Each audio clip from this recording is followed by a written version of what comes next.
Então vamos que vamos aqui para a nossa primeira tela, independência dos Estados Unidos da América. Veja só, nós temos aqui a introdução, Revolução Americana, ou independência dos Estados Unidos, primeira Revolução Americana, como queira chamar esse episódio da história, digamos assim. Ou seja, o processo de independência das 13 colônias está diretamente ligado à sua colonização e ao tratamento dispensado pelos ingleses em aproximadamente 180 anos. Pessoal, primeira tentativa de colonização inglesa na costa leste da América do Norte se deu por volta do século XVI, ainda no reinado de Elizabeth I. Mas a primeira colonização não surtiu o efeito desejado. Mas, a partir do século XVII, numa nova conjuntura política, tá? A Inglaterra, governada pela dinastia Stuart, que era intolerante em relação aos puritanos e católicos, então muitos ingleses dessas religiões resolveram sair da Inglaterra e rumar para a América do Norte, ainda no século XVII, primeira metade do século XVII. Porém, essas novas levas de colonos ingleses para a América do Norte surtiram efeito, ou seja, nós temos agora sim um processo de colonização inglesa de forma mais efetiva na América do Norte. Os puritanos, eles sim se destacaram nesse processo de colonização, povoando a parte norte da América do Norte, ou seja, eles vão fundar lá a famosa Nova Inglaterra ou Colônias do Norte, perfeito? Então, nós temos esse contexto. Destaque para a viagem dos puritanos no navio Mayflower, né? Os pais peregrinos, os pais fundadores dos Estados Unidos da América, beleza? Então, eles fizeram uma oração na viagem dentro desse navio, onde eles afirmaram que foram o povo escolhido por Deus, certo? Para prosperar na América do Norte. Então, essa viagem ocorreu ali no navio Mayflower. Tranquilo? Bom, nas colônias do Sul vão se destacar ali outros colonos ingleses, porque ao longo do século XVII, XVIII, mais levas de colonos ocorrem na Inglaterra, por diversas situações, como a Revolução Puritana, a Revolução Gloriosa, a Lei dos Cercamentos. Isso provocou um êxodo rural muito grande, muitos ingleses não tinham onde morar, onde trabalhar, então eles optaram pela colonização, ou seja, pela saída da Inglaterra e ir morar na América do Norte, ok? Aqueles que não tinham grana suficiente para comprar sua passagem da Inglaterra para a América do Norte, essas pessoas poderiam ser financiadas pelos colonos ingleses. Então, os colonos bancavam a viagem. E essas pessoas que iam para a América do Norte, elas trabalhavam em torno ali de 4 a 7 anos até pagar as dívidas do custo da viagem, beleza? Então, esse processo ele ficou conhecido como servidão temporária.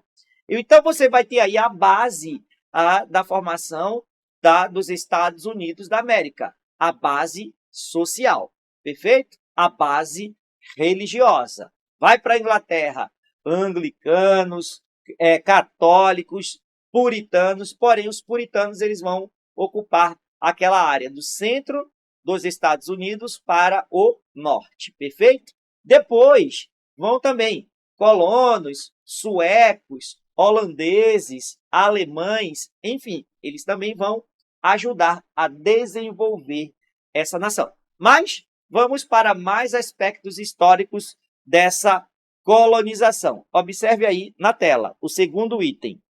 Nesse tratamento, percebe-se que as colônias eram tratadas de formas diferentes. As colônias do norte, vamos destacar aqui, as colônias do norte, conhecidas como Nova Inglaterra, possuíam relativa autonomia política, o que possibilitou um lucrativo tipo de contrabando, o comércio triangular.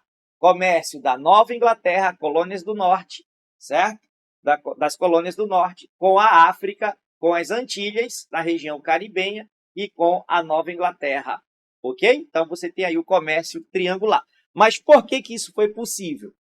Isso foi possível porque a Inglaterra, a coroa inglesa, negligenciou essa parte da colônia. Negligencia por quê? Porque não tinha tantos produtos atrativos, produtos econômicos produzidos, gêneros agrícolas, tá? Por exemplo, que surtisse ali riqueza para a metrópole, tá certo? Então, naquelas colônias do norte, com clima temperado, não dava para plantar cana-de-açúcar, algodão, tabaco. Então, os colonos, eles plantavam gêneros agrícolas que já tinha na Inglaterra. Então, não tinha ali um produto agrícola que complementasse a riqueza da metrópole, como a cana-de-açúcar, por exemplo, na América Portuguesa, como o algodão, por exemplo, nas colônias do sul. Tranquilo? Safo nisso aí? Bom, então a Inglaterra negligencia as colônias do norte e os colonos do norte, os puritanos, com mentalidade burguesa, ética protestante, o trabalho, né, como fonte de inspiração religiosa, eles vão desenvolvendo a policultura, o trabalho assalariado, a agricultura familiar e o desenvolvimento de manufaturas, até mesmo na fabricação de navios. Eles fizeram seus estaleiros para fabricar navios de forma manual, ou seja, manufatura de navio, ok? Bom, já nas colônias do sul, as colônias do sul, ali ó, da Filadélfia para baixo, as colônias do sul, elas mantiveram o tradicional pacto colonial sob a vigilância da metrópole inglesa, ok? Então, nas colônias do sul, o tratamento era diferenciado. Os colonos do sul, por exemplo, eles não vão poder desenvolver um sistema de autogoverno, ao contrário das colônias do norte ou Nova Inglaterra. Perfeito? Mas por que que isso ocorreu? Porque as colônias do sul, elas não tinham certa liberdade como as colônias do norte, porque os colonos do sul produziam produtos que complementariam a riqueza da metrópole. Daí o mercantilismo, o pacto colonial ser mais presente nas colônias do sul. Beleza? E o que, professor, o que eles produziam bastante nas colônias do sul? Eles produziam algodão. Perfeito? Em boa parte, o algodão utilizando-se da mão de obra escrava, africana e indígena também. Para o outro item de número 3, essa situação começa a se modificar a partir da segunda metade do século XVIII, quando a guerra e opressão passaram a fazer parte do cotidiano de todas as colônias. Diante dessa nova conjuntura, 13 colônias inglesas passaram por um processo revolucionário. Os Estados Unidos da América do Norte, a maior potência mundial da atualidade. Então, qual vai ser a mudança do século XVIII, a mudança de tratamento da Inglaterra com as colônias do norte? Ora, isso aqui, ó, a Guerra dos 7 Anos. A Guerra dos 7 Anos, uma guerra que envolveu várias frentes de conflito na Europa, na América do Norte, na Índia, ou seja, no Oriente, ok? Então, por exemplo, na América do Norte, a briga era entre Inglaterra, a coroa inglesa, e a França, disputando o quê? Disputando o comércio de pele com os indígenas daquela região mais afastada da costa leste. Você tem assim, ó, a costa leste, o Oceano Atlântico, a costa leste, Montes Apalaches e a bacia do Mississippi. Perfeito? Então, nessa região da bacia do Mississippi, quase pertinho ali dessa região, que vamos chamar assim de meio oeste, é que rola ali o conflito, certo? Entre ingleses e franceses, ok? Claro que há também ali mais ao norte, na região dos Grandes Lagos, na região ali do atual Canadá, ok? A outra frente de batalha foi no Oriente. Inglaterra e França também disputaram lá no Oriente o monopólio do comércio de chá. Monopólio do comércio de chá. Então, a ideia era, né, através do mercantilismo, ainda ali do início do século XVIII, a coroa inglesa e francesa também desejavam ter esse monopólio, vender chá para o Ocidente. Mas a França levou pau nas duas guerras, tá? Perdeu o monopólio de comércio do chá do Oriente e perdeu a guerra para os ingleses na América do Norte. Mas o que se deu depois disso? A Inglaterra saiu vitoriosa da Guerra dos 7 Anos, mas resolveu o quê? Fazer um arroxo fiscal nas colônias do norte ou Nova Inglaterra. Resultado, os colonos vão ficar insatisfeitos com essa nova política colonial inglesa nas 13 colônias inglesas da América do Norte. Então vamos lá. Ó. Foi o conflito entre França, Guerra dos 7 Anos. Guerra dos 7 Anos. Foi um conflito entre França e Inglaterra com seus respectivos aliados. Iniciou-se na Europa e atingiu posteriormente a América do Norte. As causas da guerra encontram-se na rivalidade econômica e colonial em territórios da América do Norte e da Índia, as Índias Orientais. O uso de colonos ingleses para vencer os franceses permitiu à Inglaterra, no Tratado de Paris, o domínio do Canadá e do Vale de Ohio, região oeste das 13 colônias. Então, os colonos participaram dessa guerra. E os colonos adquiriram o quê? Experiência militar.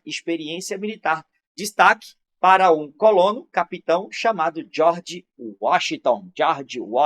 Ok? E, por último, aqui, apesar de vitoriosa, a Inglaterra adquiriu um elevado déficit financeiro, modificando as relações metrópole-colônia. Perfeito? Entenderam aí essa primeira parte? Vamos que vamos para a segunda parte de independência dos Estados Unidos. Seguindo aqui os nossos estudos, temos, olha só, fatores gerais da independência. Fatores gerais da independência, ou seja, as causas da independência. Vamos lá. Ó. Para compreender o processo de independência das 13 colônias, é preciso analisar diversos processos e interesses que chocaram principalmente após a Guerra dos 7 Anos. Vale destacar os seguintes fatores. Primeiro, bizu, hein? Anota. Influência do iluminismo. As ideias de liberdade e resistência à opressão ganharam força nas 13 colônias. O Ato de Proclamação, 1763. Ato de George III, o Jorge III, que proibia os colonos de ocupar as terras do Vale Ohio após a Guerra dos 7 Anos. O comércio de pele que ele tinha com os índios. Ele sabia, se liberasse que os colonos saíssem, ultrapassassem os montes Apalaches, ou seja, se fosse para o oeste, coitado dos indígenas, né? Então, daí a proibição, mas não é uma questão humanitária, é por causa, para não atrapalhar o comércio de pele, de companhias de comércio inglesas, né, com os indígenas. E aqui nós temos o rei reconhecia o direito e posse dos indígenas na região. A experiência bélica dos colonos na guerra. Os colonos ingleses lutaram na Guerra dos 7 Anos, adquirindo habilidade militar usada nas lutas da independência.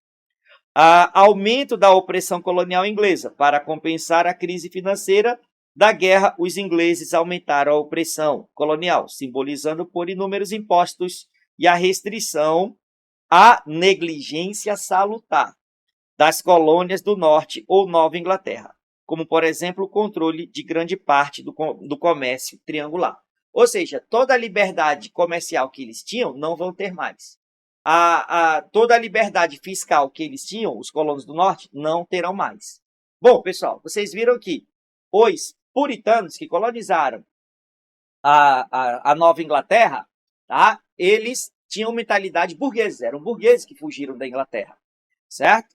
Eles desenvolveram manufaturas, adotaram o trabalho assalariado, eles fizeram a policultura de alimentos, né? Eles vão desenvolver uma manufatura industrial de alimentos, ou seja, indústria alimentícia.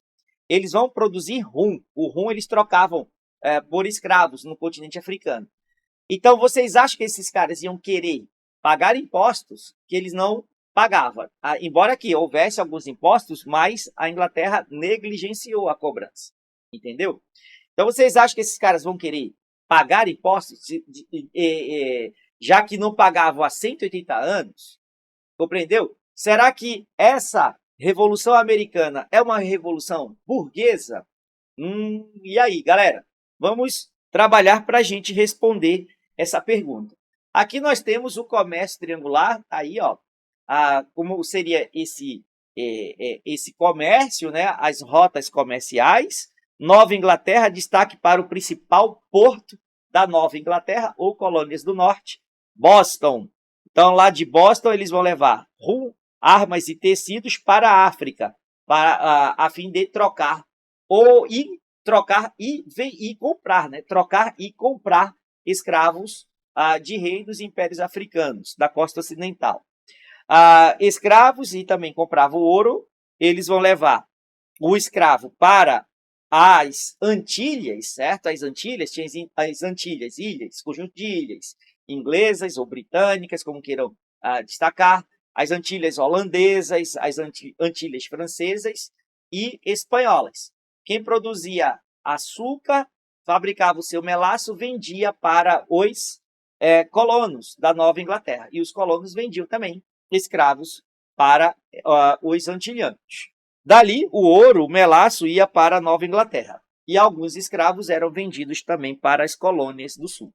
Após a Guerra dos 7 Anos, o rei da Inglaterra vai proibir esse comércio, ou ele vai querer controlar esse comércio. Tranquilo? Lembra da Guerra dos 7 Anos?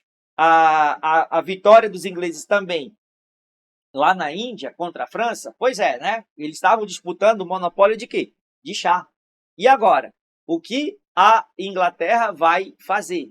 Vai proibir que os colonos comprassem chá de qualquer companhia de comércio. Agora os colonos vão ter que comprar chá apenas da companhia permitida pela Inglaterra a fazer comércio com os colonos. E aí vai dar o quê? Vai dar a guerra entre os colonos e a Inglaterra. Show de bola?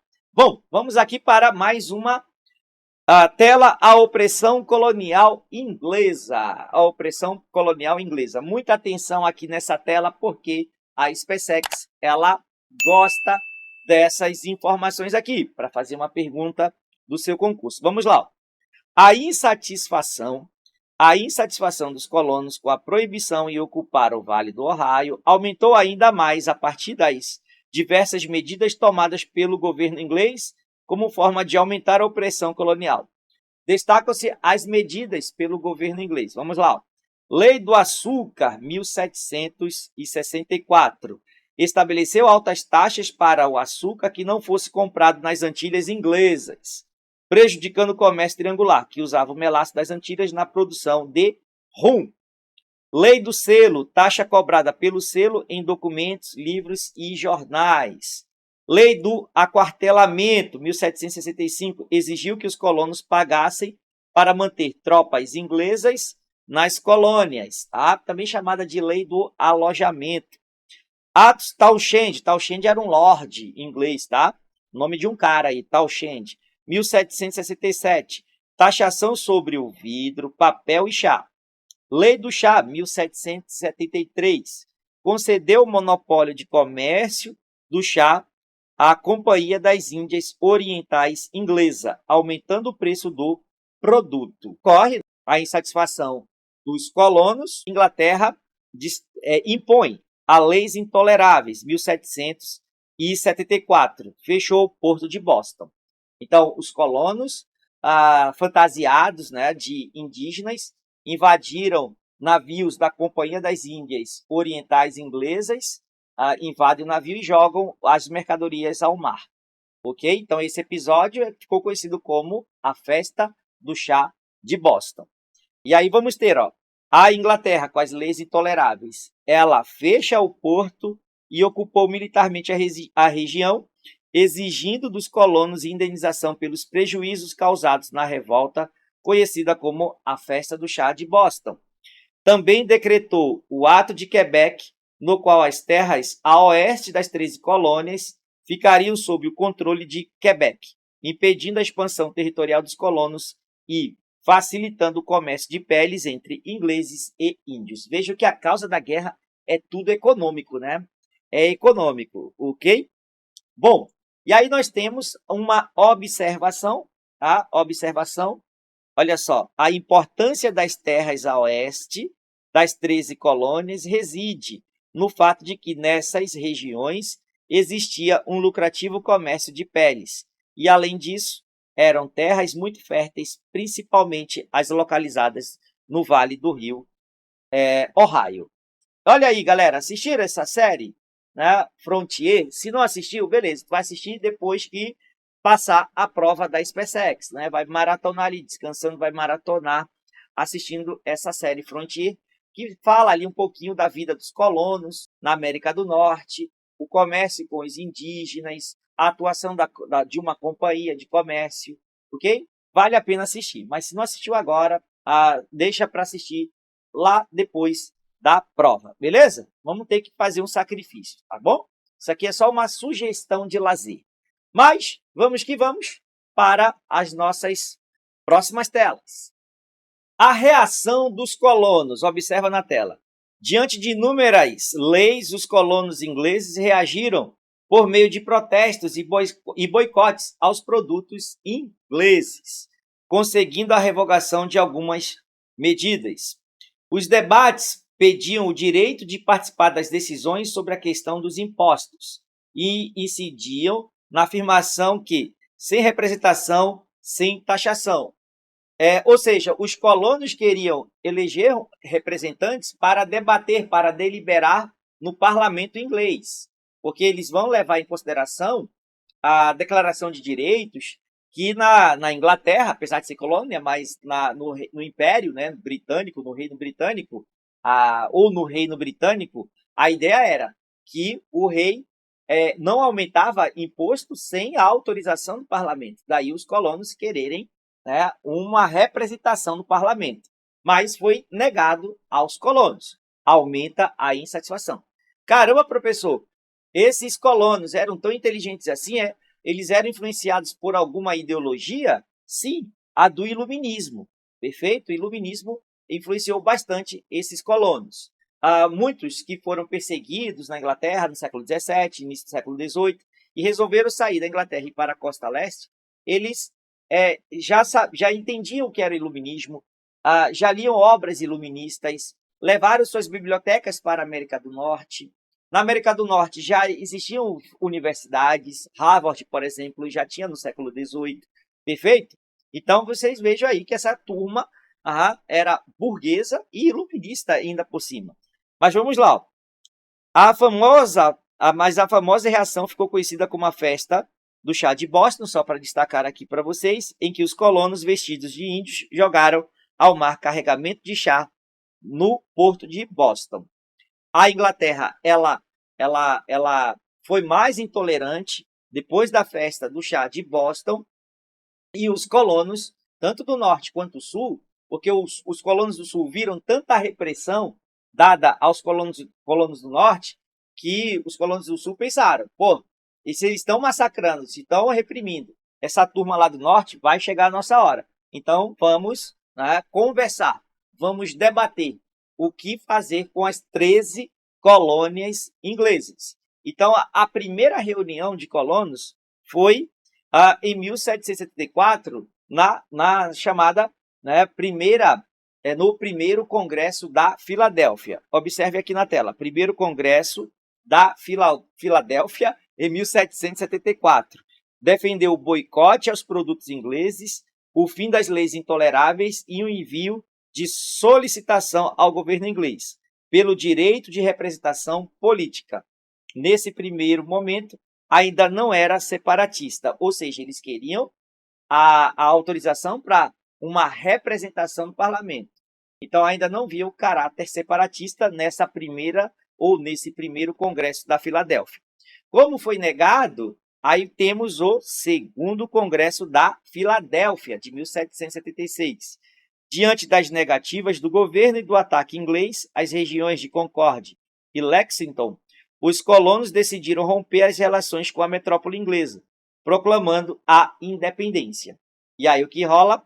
Destaca aí no teu papiro, no teu PDF, a Declaração de Independência dos Estados Unidos foi publicada no dia 4 de julho de 1776, redigida por Thomas Jefferson e baseada nos ideais iluministas. Só uma curiosidade, isso nunca vai cair na prova da SpaceX, mas o Thomas Jefferson não escreveu sozinho essa declaração, beleza? Então, vamos que vamos aqui, ó. o panfleto chamado de Senso Comum, de inspiração iluminista, publicada por Thomas Paine, convocou os colonos a lutarem pela liberdade, influenciando profundamente a Declaração de Independência dos Estados Unidos. Ok? E aqui nós temos, olha só, a Guerra de Independência. A gente não vai falar, a gente não vai tratar das principais batalhas do exército dos colonos contra o exército britânico. Isso aí deixa para eles lá estudarem, certo? Eles estudam e muito a história americana. Então a gente não vai, né, se aprofundar nas principais batalhas. Nós vamos só analisar o contexto de forma bem sucinta. Vamos lá. A Inglaterra reagiu militarmente à Declaração da Independência, gerando a guerra. O líder militar norte-americano, lembra lá do capitão George Washington, que lutou na Guerra dos 7 Anos? Pois é, agora ele virou general e comandou as tropas defensoras da liberdade. Outro líder, olha só o cara, o Benjamin Franklin, foi enviado à Europa em busca de apoio militar. Apoio militar ele vai conquistar de quem? Dos franceses, olha só. Os rebeldes utilizaram táticas de guerrilha, além de conseguir o auxílio da França e da Espanha, insatisfeitas com o poderio inglês na Europa, além do desejo de vingança pela Guerra dos 7 Anos. E a Inglaterra aí, meus amigos, na segunda metade do século XVII, porque em 1776 foi proclamada a independência, a Inglaterra já estava queimando carvão, ou seja, já estava na sua Revolução Industrial. Se você perder essa aula de Revolução Industrial, clica aqui no link da descrição, playlist das aulas anteriores de História Geral para a SpaceX. Vamos que vamos. Aí nós temos Guerra de Independência dos Estados Unidos, colonos contra a Inglaterra. A Inglaterra não teve apoio de ninguém. E os colonos, apoio da França e Espanha. Formação do governo norte-americano. Então, a vitória da Guerra de Independência, claro, foi dos colonos, com a ajuda dos franceses, principalmente, tá? Os franceses vão entrar numa pior aí, né, quando apoia a Guerra de Independência dos Estados Unidos. A França entra em crise, já estava acontecendo uma crise na França, né? E anos mais tarde, ou seja, 1786 até 1789, crise econômica na França, e lá em 1789 temos a Revolução Francesa, ok? Vamos lá. Então, vitória dos Estados Unidos, vitória das 13 colônias inglesas, agora é 13 Estados Unidos da América, né? Futuro Estados Unidos. O que eles fizeram? Fizeram a sua Assembleia Constituinte, eles elaboram a Constituição Americana, a primeira Constituição Americana, e não teve outra, tá? Até os dias de hoje, não teve outra Constituição lá. Professor, então quer dizer que é a mesma? Não, claro. Tá? Claro que eles fazem, né, emendas constitucionais, que eles chamam lá de emendas mesmo, né? A quinta emenda, a oitava emenda, a 13ª emenda, eles vão anexando novas leis à Constituição. Mas, enfim, a Constituição de 1787, vigente até hoje, com diversas emendas, representa a base da organização política norte-americana. Essa Constituição era inicialmente um documento de 89 frases e 4.000 palavras, com apenas princípios básicos. Foi difícil agradar gregos e troianos. Havia o debate se os Estados Unidos seriam monarquia, se seria uma monarquia parlamentarista, ok? Havia aquela ala, não pode ser monarquia, tem que ser república, né? Jamais esse governo, esse regime deveria ser monarquista, tranquilo? Então, vamos fazer república? Vamos fazer república, mas com um governo centralista, sem autonomia para os estados, né?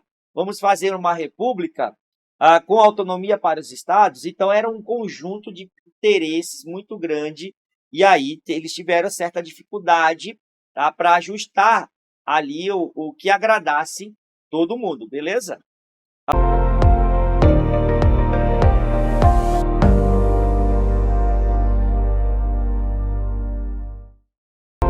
Vamos lá.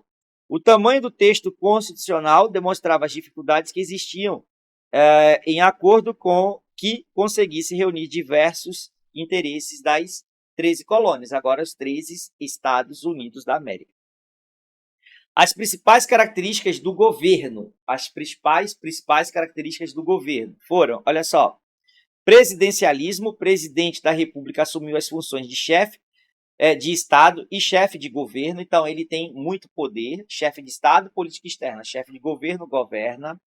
Federalismo, descentralização política, dividindo o poder central com os estados norte-americanos, adotaram o regime federalista após vários embates entre republicanos, os centralistas e federalistas que queriam autonomia, representados por Thomas Jefferson e Alexander Hamilton, ok?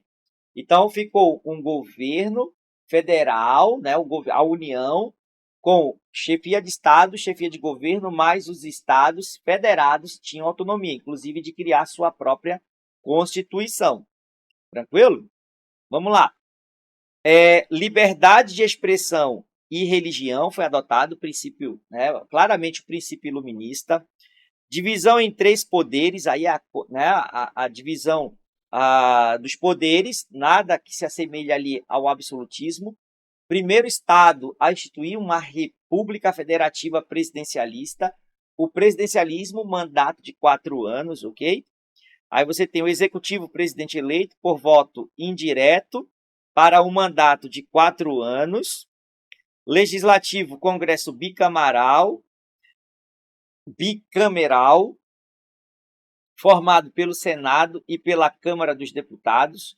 Judiciário, pela Suprema Corte e diversas outras cortes complementares. Vejo que era uma república liberal. O voto ainda indireto, ou seja, ainda não era uma democracia como nós conhecemos os Estados Unidos hoje. Aí já corrobora com o que eu estou falando. O voto era censitário e masculino, só votavam homens ricos. E ocorreu a manutenção da escravidão. Beleza? Homens brancos e ricos, claro. E resolveram pela manutenção da escravidão. Beleza? Tranquilos? Então, terminando aqui mais um bloco, vamos para a próxima informação.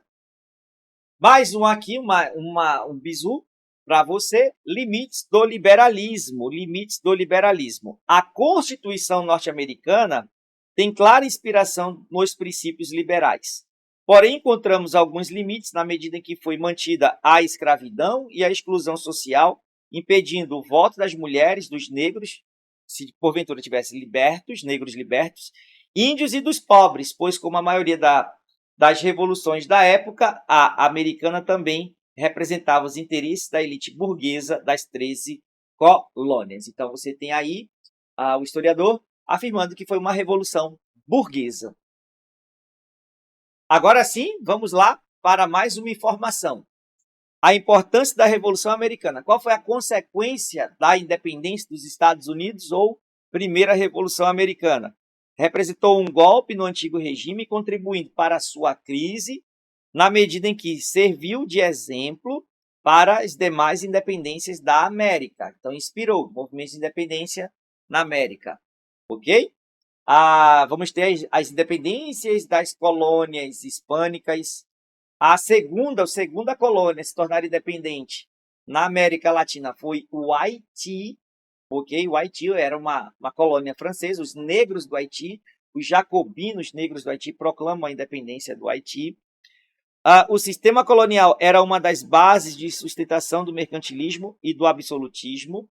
Agora vai ser, entra em cena no século XVIII o liberalismo econômico. Já estudamos também isso aqui no canal, só clicar aí no link da descrição da playlist para assistir essas aulas anteriores. Colocados em déficit e situação no século XVIII, também trouxe contribuições para movimentos revoltosos no Brasil. Inspirou uma tentativa de revolução em Minas Gerais. Não foi adiante porque foi delatada. Essa tentativa de uma revolução emancipacionista a gente chama na história do Brasil de Inconfidência Mineira, ok? Inspirou a Inconfidência Mineira. E na França, pois os gastos militares ampliaram a crise financeira, do governo do rei Luís XVI, culminando na Revolução Francesa. Certo? Então, daí a repercussão da Revolução Americana ou independência dos Estados Unidos. Beleza? E agora, o que a gente vai fazer? Vamos treinar. Vamos fazer questões da SpaceX. Vem comigo. Primeira questão, SpaceX. Aqui faltou um E, faltou o S. Tá? SpaceX. Vamos que vamos. Olha só, 2016. Em 1781, o general inglês Cornelius rendeu-se aos revoltosos norte-americanos na Batalha de Yorktown, dando início às negociações que levaram a Inglaterra a reconhecer os Estados Unidos da América como nação livre. Na formação desse novo Estado, pode-se destacar, letra A, um poder central forte e nenhuma autonomia política e administrativa aos Estados-membros. Na letra B, a adoção do sistema parlamentarista. C, a participação política dos indígenas e negros. D, um poder central muito fraco e Estados-membros com muita autonomia política e administrativa. Na letra E, a formação de um Estado com base em ideias oriundas do iluminismo. Resposta correta, letra E. Letra E. Formação de um Estado com a tripartição dos poderes executivo, legislativo e judiciário. Os direitos iguais, mas você viu lá, né, os direitos para uma minoria branca, rica, mas, né, existe esse princípio do direito da propriedade, por exemplo, né? Então, você tem aí a letra E como resposta. 2. A partir de 1764, o governo inglês adotou medidas que aumentaram a arrecadação fiscal e restringiram a autonomia das 13 colônias norte-americanas. Nas alternativas abaixo, assinale a medida que provocou o protesto dos representantes das 13 colônias que realizaram o primeiro Congresso da Filadélfia. Leis intoleráveis, lei do chá, lei dos alojamentos, lei do selo ou lei do açúcar. Veja que aqui o examinador, o capitão lá que fez essa questão, ele não colocou as datas, né, na sequência cronológica das datas. Maldito capitão! Mas a resposta correta aqui é a letra A. As leis intoleráveis, como, por exemplo, o fechamento do porto de Boston, né, após o episódio que ficou conhecido como a Festa do Chá de Boston. E aí isso provocou o primeiro Congresso da Filadélfia, que ainda não tinha intenção, ainda não tinha caráter,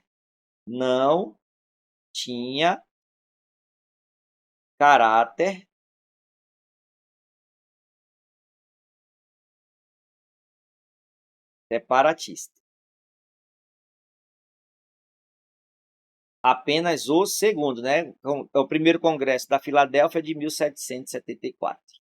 Foi só no segundo Congresso da Filadélfia, 1776. Vamos que vamos para a próxima questão de número 3. Relativamente ao processo de independência dos Estados Unidos da América, é correto afirmar. Olha só, galera, SpaceX 2021. 2022 não teve questão de independência dos Estados Unidos. Então, vamos contar aí com mais uma questão aí de independência dos Estados Unidos. Bem provável. As revoluções inglesas no século XVII e o envolvimento inglês em guerras na Europa contribuíram para o fortalecimento do fiscalismo estabelecido pela metrópole ao processo de independência dos Estados Unidos. Foi no século XVIII, após a Guerra dos 7 Anos. Aqui as revoluções inglesas no século XVII. Está fora. B. Os progressos da Revolução Industrial durante o século XVIII levaram o reino inglês a lançar-se em busca de novos mercados consumidores, que não incluía as 13 colônias na América. Os progressos da Revolução do século XVIII levaram o reino inglês a lançar-se em busca de novos mercados, o que não incluía, claro que incluiria, né, as colônias também. C. Para justificar o aumento na cobrança de impostos das 13 colônias, os ingleses argumentaram que a Guerra dos 7 Anos, 1756 a 1763, contra a França, desenrolara-se parcialmente território norte-americano e, desse modo, em defesa da América inglesa. Vamos ver isso aqui. Vou deixar por último. D. A Lei do Açúcar. Galera, eu não estou lendo em inglês porque meu inglês hoje tá devagar, tá? Não estou afim de falar inglês hoje não, mas vamos que vamos. Tá aqui, ó. Lei do Açúcar, em 1764, e a Lei do Selo, de 1765, não chegaram a prejudicar os interesses dos colonos, por deixar de fora as 13 colônias. Tá fora. A letra E, a Lei do Chá, 1773, acabou com o monopólio desse produto pela Companhia das Índias Orientais. A lei acabou com o monopólio ou instituiu o monopólio do chá nas colônias. Sediada em Londres, que foi festejado pelos colonos no episódio conhecido como a Festa do Chá de Boston. Então, só sobra aqui, galera. Por eliminação, a gente fez aqui, achamos a letra C. Então, o processo de independência, para justificar o aumento da cobrança de impostos das 13 colônias, os ingleses argumentaram que a Guerra dos 7 Anos contra a França desenrolara-se parcialmente território norte-americano, desse modo, em defesa da América inglesa. Portanto, os colonos deveriam pagar impostos, pagar pelo prejuízo. Beleza? Tranquilo? Mais uma aula aí finalizada. Se ligue aqui no canal História para Vencer, o canal que te oferece aulas gratuitas para você passar, para você estudar História e gabaritar a prova de História da SpaceX.